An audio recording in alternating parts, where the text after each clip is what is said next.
Sirah Nabi Muhammad Sallallahu Alaihi Wasallam tahun kelima Hijriah. Peristiwa Khandaq dan Bani Quraidah. Tahun kelima Hijriah adalah masa yang menentukan dalam perjalanan dakwah Rasulullah Sallallahu Alaihi Wasallam.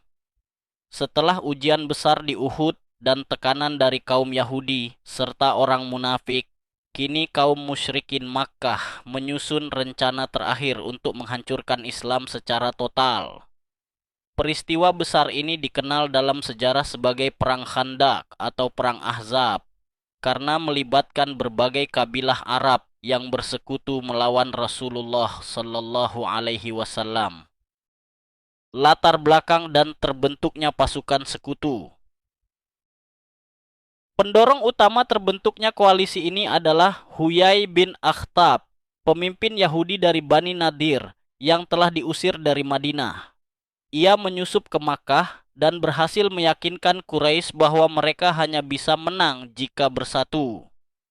Quraisy kemudian mengumpulkan sekutu dari Ghatafan, Fazarah, Asija, dan suku-suku pedalaman lainnya, hingga terkumpul pasukan besar berjumlah 10.000 orang. Kekuatan terbesar yang pernah dihadapi umat Islam hingga saat itu. Tujuan mereka jelas, menyerang Madinah dan menghapus Islam dari Jazirah Arab. Berita ini sampai kepada Rasulullah Shallallahu Alaihi Wasallam. Beliau segera mengumpulkan para sahabat untuk bermusyawarah. Dalam pertemuan itu, Salman Al-Farisi radhiyallahu anhu mengusulkan ide yang belum pernah dikenal bangsa Arab, yaitu menggali parit Khandaq di sisi utara Madinah, satu-satunya arah yang terbuka untuk serangan. Rasulullah menerima ide itu dan kaum muslimin pun mulai bekerja keras menggali parit di tengah musim dingin dan kelaparan.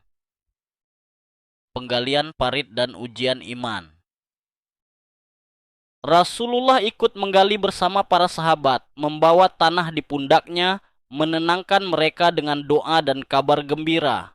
Ketika para sahabat kelelahan, beliau bersabda, "Ya Allah, tiada kehidupan selain kehidupan akhirat, maka ampunilah kaum Ansyar dan Muhajirin." H.R. Bukhari. Dalam proses penggalian, terjadi peristiwa menakjubkan ketika para sahabat mendapati batu besar yang tak dapat dipecahkan. Nabi mengambil palu dan memukulnya 3 kali, hingga hancur sambil bersabda, "Allahu Akbar. Aku diberi kunci-kunci Syam, Persia, dan Yaman." Ini menunjukkan keyakinan beliau bahwa Islam akan menaklukkan dunia, meskipun saat itu kondisi mereka sangat lemah dan lapar. Pengepungan Madinah. Ketika pasukan sekutu tiba, mereka terkejut melihat parit besar menghadang. Mereka mengepung Madinah selama hampir sebulan, menembakkan panah dan berusaha menyeberang, namun gagal. Situasi sangat mencekam, kelaparan, dingin, dan rasa takut melanda. Allah menggambarkan keadaan itu dalam firman-Nya. Ketika mereka datang kepadamu dari atas dan dari bawahmu, dan ketika pandangan mata terbelalak serta hati naik menyesak ke tenggorokan. QS Al-Ahzab 10. Namun, di tengah ketegangan itu, Allah menurunkan pertolongannya melalui Nuaim bin Mas'ud radhiyallahu anh, seorang tokoh Ghatafan yang diam-diam masuk Islam. Rasulullah Shallallahu Alaihi Wasallam memintanya memecah belah persatuan musuh. Dengan kecerdikan diplomasi, Nuaim menimbulkan saling curiga antara Quraisy dan Bani Quraidah hingga koalisi besar itu bubar dari dalam. Malam terakhir pengepungan, Allah mengirim angin kencang dan badai dingin yang menghancurkan tenda dan peralatan musuh. Mereka pun mundur tanpa sempat berperang besar. Allah berfirman, "Dan Allah mengusir orang-orang kafir itu tanpa memperoleh keuntungan apapun, dan Allah mencukupkan bagi orang-orang mukmin dalam peperangan itu." QS Al-Ahzab 25. Sejak hari itu, kaum Quraisy tak pernah lagi menyerang Madinah. Inisiatif peperangan berpindah ke tangan kaum muslimin. Pengkhianatan Bani Quraidah. Setelah ancaman luar berakhir, muncul bahaya dari dalam. Bani Quraidah, salah satu suku Yahudi di Madinah, telah berkhianat terhadap perjanjian damai dengan Rasulullah Shallallahu Alaihi Wasallam saat kaum muslimin dikepung. Mereka bersekutu dengan musuh dan hampir membuka benteng Madinah dari sisi belakang. Begitu pasukan sekutu bubar, Rasulullah Shallallahu Alaihi Wasallam langsung memimpin pasukan menuju benteng mereka. Setelah dikepung selama 25 hari, mereka akhirnya menyerah. Hukuman bagi mereka diserahkan kepada Sa'id bin Mu'adz radhiyallahu an, pemimpin suku Aus yang dihormati Bani Quraidah. Sa'id memutuskan bahwa laki-laki dewasa yang ikut berkhianat dihukum mati, sedangkan perempuan dan anak-anak dijadikan tawanan, dan harta mereka dibagi di antara kaum muslimin. Rasulullah Shallallahu Alaihi Wasallam membenarkan keputusan itu dan bersabda, "Engkau telah memutuskan dengan hukum Allah dari atas 7 lapis langit." Al-Bukhari dan Muslim.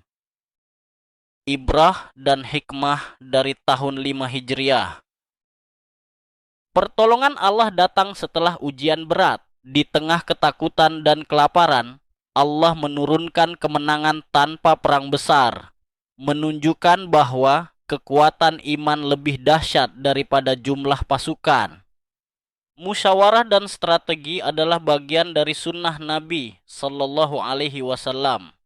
Idi Salman Al-Farisi menunjukkan bahwa Islam menghargai hikmah dari manapun asalnya selama tidak bertentangan dengan syariat.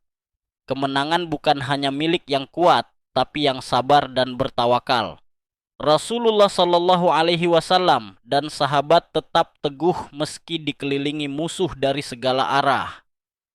Pengkhianatan terhadap perjanjian adalah dosa besar. Hukuman Bani Quraidah menjadi pelajaran tentang pentingnya keadilan dan kejujuran dalam perjanjian, terutama di masa genting. Perang Khandaq menandai titik balik sejarah Islam. Sejak saat itu, kaum musyrikin tak lagi berani menyerang Madinah, dan Islam mulai berkembang menuju fase penaklukan besar. Peristiwa tahun kelima Hijriah bukan sekadar kisah peperangan, tetapi pelajaran tentang iman, kesabaran, dan strategi dakwah. Dari Khandaq, umat Islam belajar bahwa kemenangan sejati datang dari ketaatan kepada Allah dan kesatuan hati dalam menghadapi ujian. Seperti kata Syekh Syafiur Rahman Al-Mubarakfuri dalam Ar-Rahiq Al-Makhtum. Sejak hari Khandaq, kaum musyrikin tidak lagi berani menyerang Rasulullah Shallallahu Alaihi Wasallam. Maka berakhirlah fase pertahanan dan dimulailah fase kemenangan.